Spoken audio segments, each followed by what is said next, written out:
Hello दोस्तों, आपका स्वागत है आपका चैनल द जीके माइंड में। सभी सवालों का जवाब जानने के लिए इस वीडियो को पूरा देखें। नमस्कार सर, आपका स्वागत है हमारे चैनल द जीके माइंड में। जी सर नमस्कार, आप धन्यवाद। सर आपसे कुछ सवाल करना चाह रहे हैं सर, जो जी, बहुत इम्पोर्टेंट सवाल है। सर जी, नंबर 1 क्वेश्चन है सर, स्टेट एग्जाम होने वाले हैं, ये सभी को जी, पता है, फिर भी कुछ अभ्यर्थी रिजल्ट की मांग कर रहे हैं। इसके विषय में जी। आपका क्या राय है? देखिए, स्टेट परीक्षा के संबंध में जैसा कि आपको पता है कि शिक्षा सुधार रोजगार के बैनर तले हमारे द्वारा 2 बड़े केस किए गए थे। केस का जजमेंट भी आया और पीएससीबी ने स्वतः संज्ञान लिया केस के संबंध में और परीक्षा को रद्द कर दिया। ऐसी स्थिति में अब परीक्षा दोबारा होगा, न कि रिजल्ट आएगा। पर कुछ लोग रिजल्ट के लिए जो ये लगातार हाथ पैर मार रहे हैं, ये ऐसे अभ्यर्थी हैं जिनको ऐसा लगता है कि दोबारा इस तरह कदाचार युक्त परीक्षा नहीं हुआ तो वो फेल हो सकते हैं। तो ऐसे अभ्यर्थियों से हम यही कहेंगे कि पढ़ाई पर ध्यान दे, अगली जो परीक्षा होने वाली उसमें अच्छे अंक लाने के लिए मेहनत करे, ना कि केस मुकदमा में अपना पैसा बर्बाद करे। आप समझे कि लाखों रुपए अभी तक अभ्यर्थियों के बर्बाद हो चुके हैं। जी जी। और जबकि बीएसईबी के 4 सदस्यीय टीम ने ये परीक्षा रद्द की है, साथ में पटना हाईकोर्ट के सिंगल बेंच ने, डबल बेंच ने इस पर मुहर लगा दी है। और आपने पिछले दिनों के अखबार की खबर देखी होगी, उसमें साफ लिखा हुआ है कि हाईकोर्ट पटना के निर्देश के हिसाब से अगस्त महीने में परीक्षा होनी है, लेकिन कोरोना प्रकोप को देखते हुए लेट हो सकता है। तो जब पटना हाईकोर्ट का निर्देश उसमें काम कर रहा है, तो अब रिजल्ट का कहीं पे नामो निशान नहीं है। पर कुछ अभ्यर्थी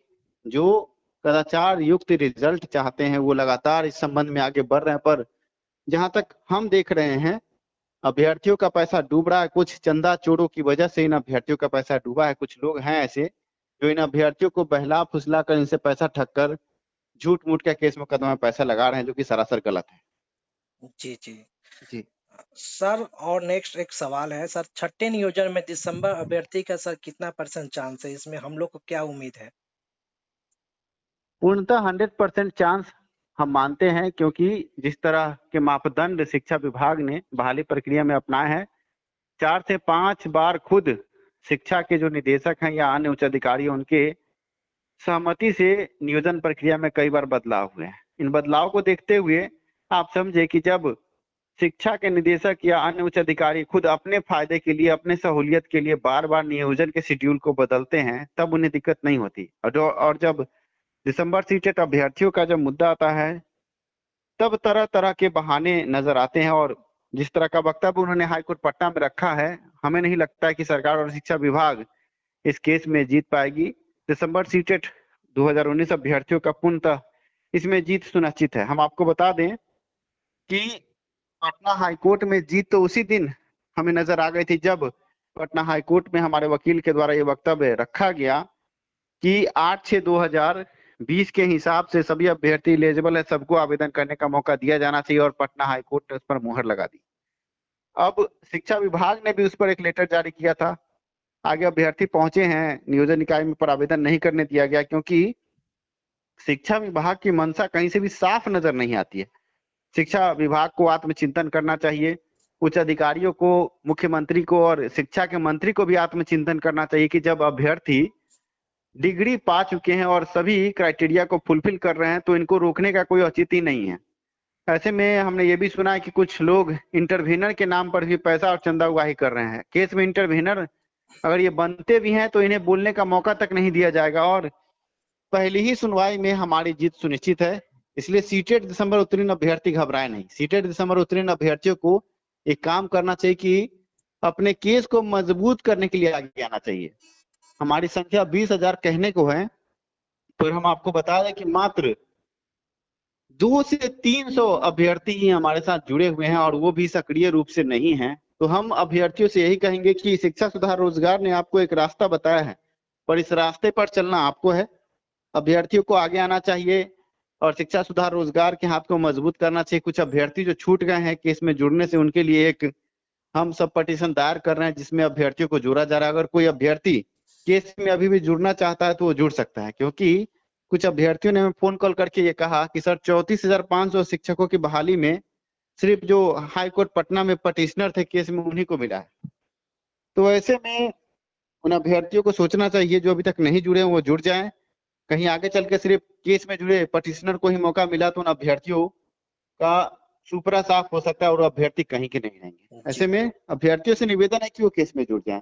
और सीटेट दिसंबर अभ्यर्थियों का भविष्य उज्जवल है। जल्द ही बहाली प्रक्रिया में मौका मिलेगा और अभ्यर्थी बहाली में शामिल हो पाएंगे। ये पूर्णतः हम आशान्वित है। आगे पटना हाईकोर्ट को जजमेंट देना है। जजमेंट पर हम कोई टिप्पणी नहीं करेंगे, पर हमें आशा है कि पटना हाईकोर्ट से बड़ी जीत के साथ हम आगे बढ़ेंगे। सर, सरकार सीए और आई फाइल की करने जा रही है, क्या उससे दिसंबर सीटी को कोई असर पड़ सकता है? देखिए, ये सीए और आईए की बात सरकार फाइल करने नहीं जा रही है, कोर्ट का निर्देश है। कोर्ट ने कहा था कि सरकार और शिक्षा विभाग अपने तरफ से काउंटर एफिडेविट 2 सप्ताह के अंदर जमा करें और जिसका जवाब हमारे वकील को देना है। तो ये तो एक प्रक्रिया है जिस प्रक्रिया में सरकार को चलना ही था, पर सरकार क्या कर रही है कि अभ्यर्थियों को लॉलीपॉप दिखाती है। जो पहले से सीटेट बीटेट पास अभ्यर्थी उनको दिखाने के लिए तरह तरह के पत्र विपत्र जारी करती है, जबकि ये सर्वथा सत्य है कि कोर्ट ने आदेश दिया था कि 2 सप्ताह के अंदर सरकार को अपना पक्ष रखना है। सरकार लेट कर रही है, सरकार को तो जल्दी से अपना पक्ष रखना चाहिए। जल्दी से अगर पक्ष रखा जाएगा उसके बाद हमारे तरफ से भी जवाब दिया जाएगा उस काउंटर का और फिर जल्दी सुनवाई होकर अभ्यर्थियों के पक्ष में फैसला आए। हम भी यही चाहते हैं। आपको हम बता दें कि सीटेट दिसंबर अभ्यर्थियों के तरफ से भी मजबूती से पक्ष रखा जाएगा और जीत सुनिश्चित है। कोई भी इंटरवेनर आ जाए, सीआईए कुछ भी फाइल हो जाए, अभ्यर्थियों की जीत सुनिश्चित है। जी। सर, क्या ऐसा भी हो सकता है डेट से पहले भी हेयरिंग होता है क्या सर? देखिए, अभी तक जो स्थिति बन रही है, सरकार कछुए की चाल से आगे बढ़ रही है। सरकार ने अभी महाधिवक्ता के नाम से एक पत्र जारी किया है। अब महाधिवक्ता की तरफ से क्या जवाब आता है देखना होगा। उसके बाद काउंटर एफिडेविट जो लिखना होता है, जवाब लिखने में कम से कम 5 से 7 दिन लगेगा ही। ऐसे में ये प्रतीत होता है कि सुनवाई जाते जाते अगस्त के अंतिम सप्ताह तक जाएगी और अगस्त के अंतिम सप्ताह का मतलब ये है कि 4 सितंबर दूर नहीं है। इसलिए ये जो अभी पत्र विपत्र का जो आप सिलसिला देख रहे हैं ये अभी चलेगा कुछ दिन। अभ्यर्थी अब आगे 4 सितंबर का इंतजार करें। हमें ये लगता है कि 4 सितंबर को ही सुनवाई होगी। सर, अंतिम एक और प्रश्न है। जो जी। ट्विटर अभियान दिसंबर सीटेट अभ्यर्थी द्वारा 1 अगस्त को चलाया जाएगा, अगर ट्रेंडिंग में नंबर 1 पर दिसंबर सीटेट अभ्यर्थी आ जाएंगे तो इससे दिसंबर सीटेट अभ्यर्थी को क्या क्या फायदा मिल सकता है? देखिए, ट्विटर अभी एक सोशल मीडिया का बड़ा माध्यम है जिससे आम आदमी अपनी बात को सरकार तक और आम जन तक पहुंचाता है। इस हिसाब से हम कह सकते हैं कि अगर सीटेट दिसंबर अभ्यर्थियों ने ट्विटर का सहारा लिया और बिहार में और भारत में अगर नंबर 1 ट्विटर अभियान को आगे बढ़ा दिया तो इससे क्या होगा कि बड़े बड़े राजनेता या जो भी एक्टिविस्ट्स हैं उन सबका नजर इस पर जाएगा और आगे जब नजर जाएगा तो उनके तरफ से भी इस संबंध में बड़े बड़े कमेंट आएंगे और कमेंट आएंगे तो इससे सरकार पर दबाव पड़ेगा कि सीटेट दिसंबर अभ्यर्थियों को लिया जाए। और हमें ये विश्वास है कि ट्विटर अभियान कहीं ना कहीं अभ्यर्थियों के तरफ से अगर आगे बढ़ता है तो अभ्यर्थियों को बड़ा लाभ होगा। इसलिए हम भी ये निवेदन करेंगे कि 1 अगस्त को जो ट्विटर अभियान सीटेट दिसंबर अभ्यर्थियों द्वारा जो शुरू किया जा रहा है उस 1 अगस्त को पूरा दिन अभ्यर्थी इसमें लगे और लगकर इस अभियान को आगे बढ़ाएं। पर एक दिन ही अभियान से नहीं होता है। 1 अगस्त से लेकर 5 अगस्त तक लगातार 5 दिन अभ्यर्थी अगर जी जान लगा देंगे तो आप समझे कि 5 दिन लगातार अगर नंबर 1 पर ट्विटर अभियान रहता है तो इससे देश की राजनीति पर और राज्य की राजनीति पर बड़ा असर पड़ेगा और अभ्यर्थियों के पक्ष में फैसला आ सकता है। सर, बहुत बहुत धन्यवाद सर कि आप हमारे चैनल में आए और बेशकीमती कीमती समय दिए।